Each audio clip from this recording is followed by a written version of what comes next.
ديكتان بنابو وكوب سند لا مدريد عيارتو سحالينا ميلان بي ku marti qaadayo Milan bay dhagax ka tumeen oo 3 gool iyo gool ku garaaceen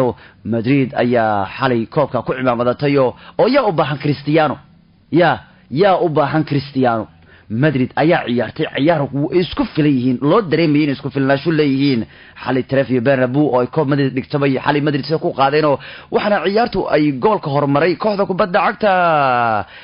Merengue ayaa hormartay oo goolka ciyaartu keentay markay goolka ciyaartu Madrid keeneen ayaa waxa jirtay in Milan iyaguna ay ciyaartu bareejeeyaan oo ay ka dhigaan gool iyo gool kadib gool iyo gool oo ciyaarta la isku hayo ayay mar kale Madrid gool kala keeneen haddaba xalay goolashii dhashay waxa ay waayeen Benzema ayaa bilaabay Higuain baa bareejeeyay waxa ku xijiyay kadibna Higuain Milan weeyaan waxa ku xijiyay kadibna uu dhaliyo gool kale ciyaartoyga Gareth Bale kadibna Porto Majoral ayaa gool saddexaad ciyaartu dhaliyo 3 gool iyo gool bay xalay ku qaaday Madrid koobka iyagu ay dhigtaan Trevor Bernabeu oo sanadkan ay ku marti qaadeen kooxda AC Milan ugu sanadka dambe koobkan waxay rabaan Madrid inay ku marti qaadaan Trevor Bernabeu sanadkan waxay rabaan inay ku marti qaadaan kooxda Juventus bay rabaan sababtoo waxay rabaan inay Cristiano Ronaldo ku macsalaameeyaan maxay leeyahay Madrid waxa lagu eedeeyaa legendiyadeeda si fiican u macsalaameeyso sidaas daraadid sanadka dambe koobkan xilligan oo kala la ciyaari doono xilli ciyaareed dambe bilowgiisa waxay rabaan ku marti qaadaan ciyaartooyga Juventus bay rabaan ku marti qaadaan si Cristiano Ronaldo ay u helaan oo ay cimaamada ugu tuuraan oo ay sida legendigooda kale u macsalaameeyaan maxay la hadda qabqabku ku baxayo ninka lama macsalaameyn Madrid inta badan ciyaartooygoodii legendiga ahaa markay ka tagaan waxay sameyn jireen kulan bay ku casuumaan kooxdu ka tirsan yahay tusaalahan oo kale hadda koor ka silis waa loo sameyn rabi laakiin FC Porto baa waxay tiri kulan kale ku mashquulsanahay miimaan karno sidoo kale Raul Gonzalez mar uu rabay in uu kooxda loo macsalaameeyo loo sameeyo asoo Alsad ka tirsan baa Alsad waxay marti qaaday Real Madrid sida baa lagu macsalaameeyo ninka loo sameeyay sida legendiga oo kale loo abaalmariyay hadda Madrid waxay doonaysaa sanadka dambe inay marti qaado Juventus si Cristiano Ronaldo ay ugu macsalaameeyso garoonka Santiago Bernabeu wax kala Juventus lama wacayo waxa weeyaan kaliya Ronaldo ay rabaan in Bernabeu ay qaab kale ugu soo celiyaan oo qoto si mataqaana ay legendigooda ugu cimaamadaan sababtoo ah iyagu marada ka dhacday oo legendiyadu ma xushmeeyaan Madrid ayaan tahan legendiyadu banaanka ay ku kala diraan haddaba koobkii xalay ay Madrid ku guuleysatay waxay Milan ku garaaceen 3 gool iyo waliba gool haddaba koobkan waxa la ciyaarayay tan iyo sanadii 1979 koobkan kooxdii ugu horeysay oo ku guuleystay waxay ahayd kooxda kubadda cagta Bayern Munchen waliba koobkan waxa bilaabay in la ciyaaro madaxweynaha Real Madrid Luis de Carlos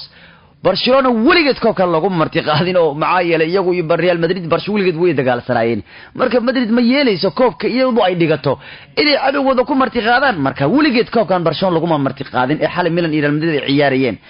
waliba ogow Real Madrid weligeedna koobkan lama ciyaarin koox kale oo reer Spain lama ciyaarin oo foorikaaso meelaha bay ka dalban jireen weligeedba waliba waxaad ogaataa Real Madrid ayaa koobkan qaaday muddo 27 jeer taas oo ka badan dhammaan kooxaha kale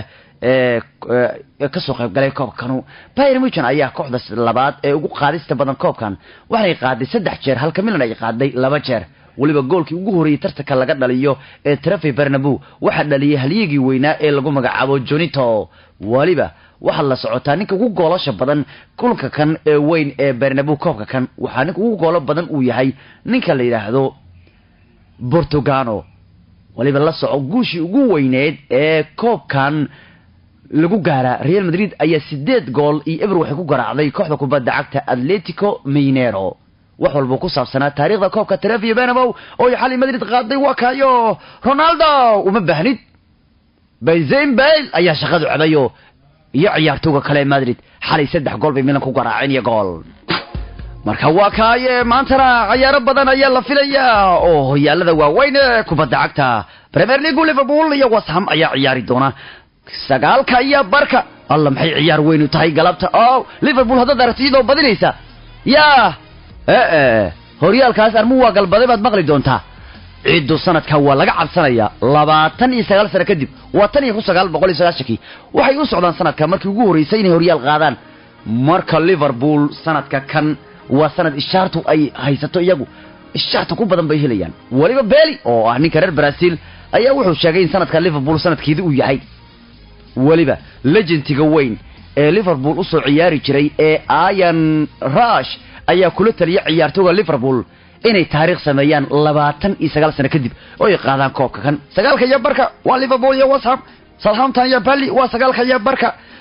maqribkuna waa Arsenal iyo Manchester City wax meeshaas ciyaar baa taala kullayo Allah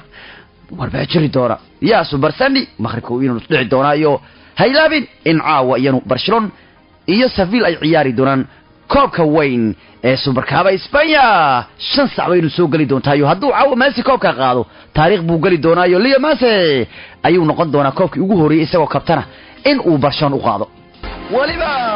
ciyaartooga Leo haddii uu caawa ku guuleysto koobka Super Cup Spain ee ka dhacaya Morocco ay ciyaarayaan kooxaha Sevilla iyo kooxda Barshi hadduu caawa isagoo kabtana qaado rikoor kale oo isagu u dheero Messi keligii ayaa u dhigmi doona haliyada Real Madrid Alvaro Di Stefano iyo Cristiano wa haddii uu caawa koobka gacanta ku dhigaa Leo Messi ayaa hal tilaab u jira inuu keligii u dhigmo haliyada Madrid Di Stefano iyo Ronaldo wargeyska Sport ayaa daha ka qaaday in Messi uu sameeyo rikoor cajiib ah haddii uu kooxdiisu la qaado caawa Super Cup Spain ee la ciyaarayo caawa 12 habeenimo waa 5 saac Soomaaliya Barcelona ayaana Sevilla wajahaysa ciyaarta Super Cup Messi ayaa haysta hadda 32 koob oo ku guuleystay xirfadiisu haddii uu ku guuleysto Super Cup Spain wuxuu noqonayaa koobkii 33aad ee xirfadiisu wuxuuna soo barbareynayaa Alfredo Di Stefano iyo Cristiano Ronaldo oo wada jira Cristiano ayaa ku guuleystay 16 koob xirfadiisa sidoo kalena Alvaro Di Stefano ayaa ku guuleystay 17 koob xirfadiisu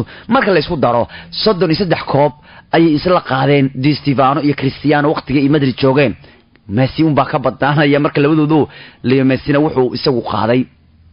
33 koob Messi ayaa marka labadoodu si wada jira u barbareyn kara haddii uu marka caawa koob u qaado marka wuu barbareyn doonaayo labada nin ee Madrid ugu lajintisan Di Stefano iyo Ronaldo ayuu barajeyn doona inta koob ay Madrid la qaadeen oo ah Ronaldo Madrid la qaaday ilaa iyo door iyo 10 iyo wuxuu la qaaday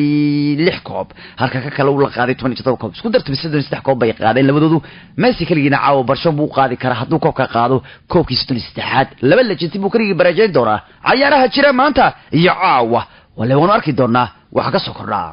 taariikhda koobka Super Cup ayaa u badan Barcelona ayaa ugu badan oo qaaday koobka Super Cup Spain muddo 12 jeer Real Madrid ayaa ku xigtay oo qaaday koobkan 10 jeer halka Deportivo La Coruña ay qaaday 3 jeer Atletico Madrid baa qaaday 2 jeer Bilbao baa qaaday 2 jeer min hal waxa qaaday Valencia Zaragoza Sevilla Mallorca iyo Sociedad marka koobkan waxa u badan Barcelona oo qaaday 12 jeer Madridna 10 jeer bay qaaday caawa hadii Barcelona qaado waa markeedii 13 bay qaadi doonaan hadii Sevilla ay qaadaan waxay noqon doontaa markeedii labaad bay noqon doontaa tan kan Super Cup ninka ugu goolasha badan waa Messi oo dhaliyay 13 gool